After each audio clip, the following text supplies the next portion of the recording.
The Velveteen Rabbit, adapted from the original story by Marjorie Williams. There was once a Velveteen Rabbit, and in the beginning he was really splendid. He was fat and bunchy, as a rabbit should be. His coat was spotted brown and white. He had real thread whiskers, and his ears were lined with pink satin. For at least 2 hours the boy loved him, and then his friends arrived for his birthday party, and in the excitement of looking at all of the new presents, the Velveteen Rabbit was forgotten.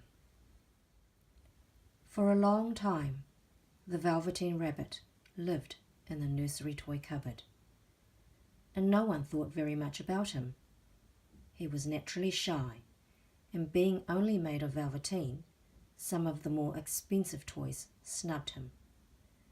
The mechanical toys thought they were very superior. They looked down on the other toys and pretended they were real.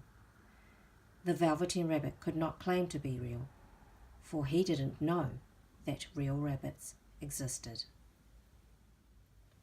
"What is real?" asked the Velveteen Rabbit one day, when he was lying beside Rocking Horse on the nursery room floor. "Does it mean having things that buzz inside you and a stick-out handle?" "Real isn't how you are made," said Rocking Horse. "It's a thing that happens to you.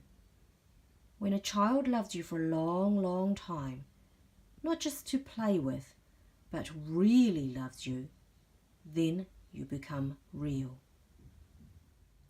There was a person called Mum who ruled the nursery.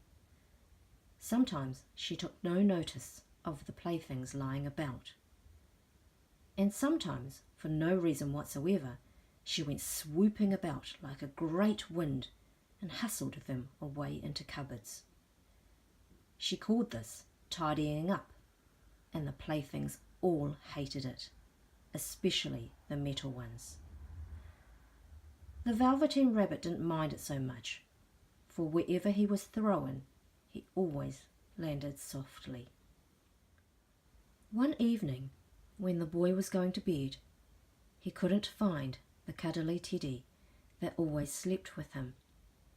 His mum was in a hurry, and seeing that the toy cupboard door stood open, she reached inside.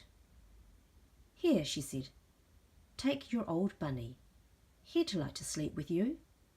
And she dragged the Velveteen Rabbit out by one ear and placed him into the boy's arms.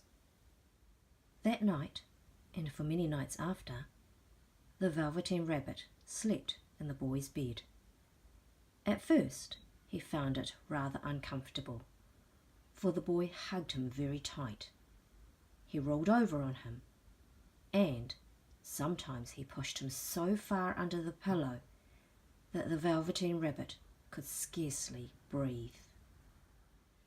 But very soon the Velveteen Rabbit grew to like it, for the boy used to talk to him and made nice tunnels for him under the bedclothes that he said were like the burrows that real rabbits lived in, and they had splendid games together. And when the boy dropped off to sleep, the Velveteen Rabbit would snuggle down close under his little warm chin and dream, with the boy's hands cuddling him all night long. Soon spring came, and they spent long days together in the garden.